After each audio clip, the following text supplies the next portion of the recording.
한 주간의 HR 관련 소식을 전달해드리는 주간 인사 노무뉴스입니다. 뉴스의 자세한 소식은 첨부 파일을 통해 확인하실 수 있습니다. 이번 주 주요 소식입니다.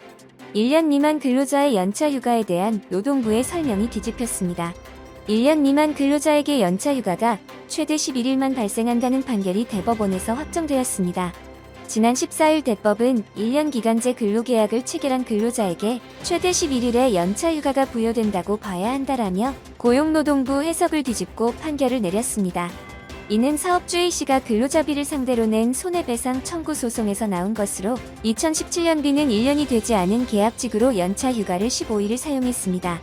하지만 2018년에 노동부에서 1년 미만 계약직 근로자에게 연차 휴가 26일이 부여된다는 해석을 한 설명 자료를 내면서 사업주 A씨는 체불사 업주가 되고 이로 인해 근로감독에서 계도를 받게 되었습니다. 근로기준법 제60조 3항이 삭제되면서 노동부는 60조 1항과 2항을 동시 적용하는 해석을 내놓았으나 이번 재판을 통해 법원은 1년 제-기간제 근로계약을 체결한 근로자에게는 최대 11일의 연차 휴가가 부여된다고 봐야 한다고 판결했습니다. 이어서 법을 개정한 이유는 최초 1년간의 근로에 대한 유급휴가를 사용한 경우 이를 다음에 유급휴가에서 빼는 규정을 삭제해 1년차에 11일, 2년차에 15일의 유급휴가를 각각 받을 수 있게 하기 위한 것이라며 이를 근거로 1년 동안만 근로를 제공한 근로자에게 제60조 제2항과 제1항이 중첩적으로 적용된다고 볼 수는 없다고 판단했습니다. 생수병 사건이 직무상 갈등 여부에 따라 피해 구제가 변경될 예정입니다. 지난 18일 서울 서초구 소재의 한 회사에서 생수병에 든 물을 마신 남녀 직원이 쓰러졌습니다.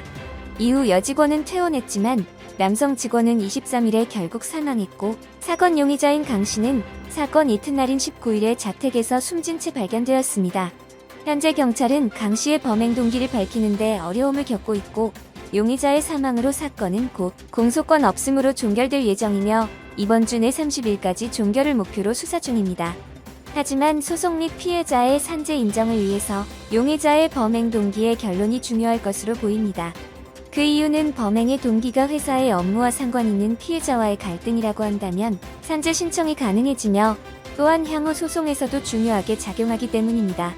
또한 경찰의 수사가 근로복지공단의 조사가 엇갈리면 경찰의 진술 내용만 인정이 되기 때문에 더욱이 경찰의 조사 결과가 중요한데 이번 사건은 동기가 뚜렷하지 않아 산재를 인정받기 어려울 것으로 보입니다. 중대재해처벌법이 곧 시행됩니다. 중대재해처벌 등에 관한 법률이 3개월 뒤에 시행됩니다. 중대재해처벌법은 산업 현장에서 사망 등 중대한 재해가 발생하거나 가습기 살균제 참사처럼 불특정 다수의 시민에게 피해를 주는 일이 발생하면 사업주에게 책임을 물을 수 있도록 규정한 법으로 사업주가 안전보건 확보 의무를 위반한 것으로 드러나면 1년 이상의 징역 또는 10억 원 이하의 벌금을 물리도록 했습니다. 3개월 앞으로 다가온 법에 대해 경영계는 사내 안전체계를 점검하거나 필요한 인력을 채용하는 등 중대재해처벌법 시행을 준비하고 있지만 법과 시행령에 모호한 조항이 많고 기업에만 과한 책임을 부여했다는 말이 나옵니다. 실제로 중대재해처벌법 시행령은 재해 발생 시 책임을 지는 경영 책임자가 누구인지 명시하지 않았고 근로자의 안전수칙 준수도 의무화하지 않았습니다. 또한 노동계에서도 직업성 질병의 범위에 뇌와 심혈관 질환이 제외되고 안전의 외주화를 금지하는 조항도 빠져 불만을 표하고 있습니다. 법정 의무 교육을 근로시간 외에 실시했다면 수당을 지급해야 한다는 판결이 나왔습니다. 지난 26일 대구지방법원은 김모 씨 등 11명이 장애인 사회복지법인 성낙원을 상대로 제기한 임금 청구 소송에서 연장 근로수당을 인정하는 화해 권고 결정을 내렸습니다. 김 씨 등 11명은 짧게는 1년 길게는 17년가량 사회복지사로 근무한 뒤 퇴직한 근로자들로 근무할 당시 매년 8시간의 법정 의무교육을 받았습니다. 이들은 의무교육이 소정 근로시간 이외의 시간에 이뤄졌다며 연장 근로수당을 청구하고 이를 반영해서 퇴직금을 다시 계산해 증가분을 추가로 지급하라고도 주장했습니다. 이에 성낙원은 비영리법인으로서 국고보조금에 전적으로 의존하고 있다며 인건비 명목으로 수령한 보조금 전액을 근로자들에게 지급했다고 주장했습니다. 또 국고보조금 지원 기준에 따르면 시간 외수당을 월 40시간 이내로 한정하고 있다며 시간 외수당도 이 한도 내에서 지급돼야 한다고 주장했습니다. 하지만 공단 측은 김씨 등이 근로계약을 체결한 당사자는 지자체가 아닌 성낙원이라며 국고 보조금을 지원받는다는 이유로 성낙원이 사용자의 지위를 벗어날 수는 없다고 주장했고, 법원은 김씨 등의 청구에 사실상 전부 승소 취지의 화해권고 결정을 내렸고, 당사자들도 2주간 이의를 제기하지 않아 결정이 최종 확정되었습니다. 다음 소식은 정부 부처, 지자체 및 공공기관의 정책 지원 관련 소식입니다. 지난 25일 고용노동부는 감시 및 단속적 근로자 승인의 휴게시설과 근로조건의 기준을 정비한 근로감독관 직무 개정안을 발령 및 시행하고, 동시에 공동주택경비원의 감시 및 단속적 근로자 승인 판단 가이드라인도 시행합니다.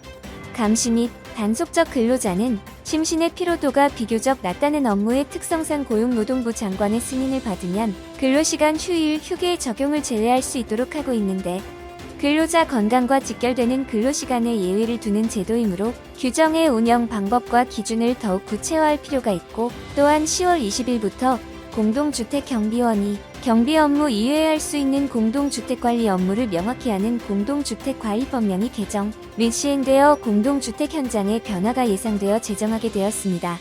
개정안에 따라 지방노동관서는 종합적으로 검토하여 승인 여부를 결정하며 제도가 오남용되지 않도록 적극 지도 감독하고, 기존에 승인받은 사업장 등의 근로감독과 권고를 통해서 승인 기준을 마련할 수 있도록 지도할 계획입니다. 박종필 근로감독정책단장은 훈련 개정에 따른 휴게시설, 근로조건의 적용과 감단 승인 판단 가이드라인 운영을 통해 경비원분들의 근로조건 개선되기를 기대한다라며, 앞으로 감시 및 단속적 근로자의 업무 특성을 반영하면서도 감단 승인 제도가 본래의 목적과 취지에 맞게 운영되도록 지속적으로 노력해 나가겠다라고 밝혔습니다.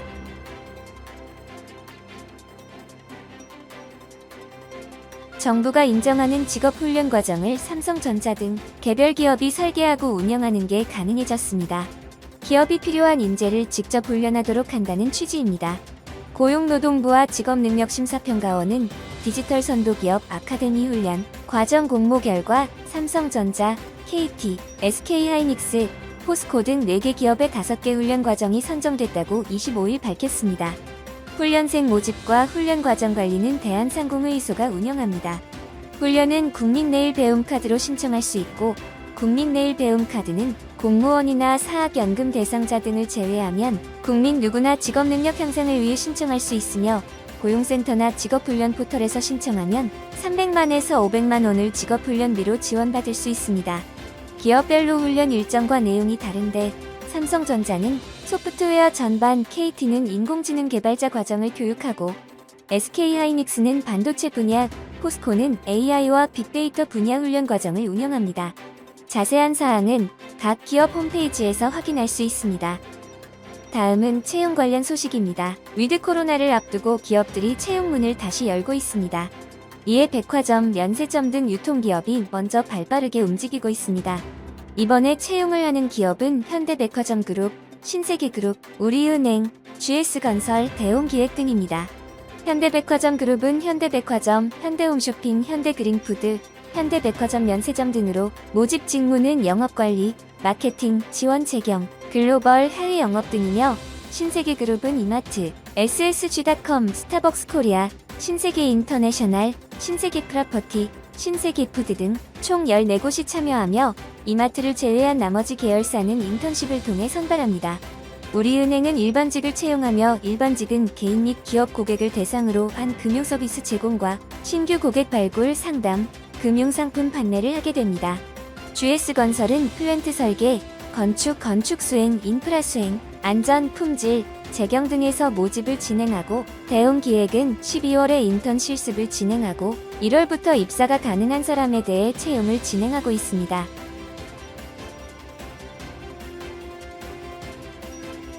다음은 노동조합 및 노사관계 관련 소식입니다. 노동위원회가 노동쟁의 조정사건 배분을 몇몇 공익위원에게만 몰아주는 것으로 드러났습니다. 지난 20일 국회 환경노동위원회 이수진 더불어민주당 의원을 통해 최근 3년간 노동위 조정위원별 사건 분배 현황 자료를 입수해 분석했더니 중노위와 13개 진노위의 쟁의조정 사건 배당이 일부 공익위원에게 편중돼 있었습니다. 2019년부터 2021년 8월까지의 사건 중 절반이 5명의 공익위원에게 배분되었습니다. 조정위원회 조정사건 배당은 노동위원장에게 달려있는데 중노위 관계자는 노동위원장의 재량이 크다고도 해석할 수 있겠지만 조정기간이 짧다 보니 결과적으로 일정이 되는 분들 위주로 위원들을 선정하게 된다고 설명했습니다. 하지만 노동위원회에서 특정한 사람에 대해서 조정사건 배분을 의도적으로 하지 않는다는 주장도 있는데 수년째 조정위원회 공익위원으로 활동하고 있는 A씨는 나는 일정이 맞지 않아 거부한 적이 없고 조정사건을 우선하기 때문에 언제나 일정이 된다고 알렸지만 사건 배정이 안 되고 있다며 올해 들어 진호의 위원장이 바뀌고 인력 구성이 바뀌면서 노조 추천으로 공익위원이 된 나를 배제한다고 주장했습니다. 다음은 조직문화 및 글로벌 HR 관련 소식입니다. 지난 19일 2030 세대 젊은 공무원과 50대 국장급 간부 공무원이 5인 1조로 4개의 조를 꾸려 확장 가상세계에서 공직문화를 주제로 토론을 벌였습니다. 참가자들은 가상 공간에서 아바타를 통해 자신을 표현하며 간담회장으로 입장하였으며 비대면이라도 얼굴을 보면서 이야기하면 부담스러운데 자신이 아닌 아바타를 앞에 세워 부담이 줄고 목소리는 더 솔직했습니다. 이날 젊은 공무원들은 일성으로 연결되지 않을 권리를 요구했습니다. 연결되지 않을 권리는 업무 시간 외에 업무와 관련된 지시 등의 연락을 받지 않을 권리를 말하며 이미 프랑스 등에서는 법적 권리로 보장하고 있습니다. 이것뿐 아니라 눈치 야근 문제, 회식 등에 대한 여러 가지 문제가 토론 테이블에 올랐습니다. 토론 후 조성주 기획조정관은 젊은 공무원들의 이야기를 듣고 자신을 돌아보게 됐다며 공직 문화가 예전과 많이 달라졌음을 인정하고 나부터 직원들과 적극적으로 소통해야겠다고 참여 소감을 밝혔습니다. 다음은 노무 및 법률 관련 소식입니다.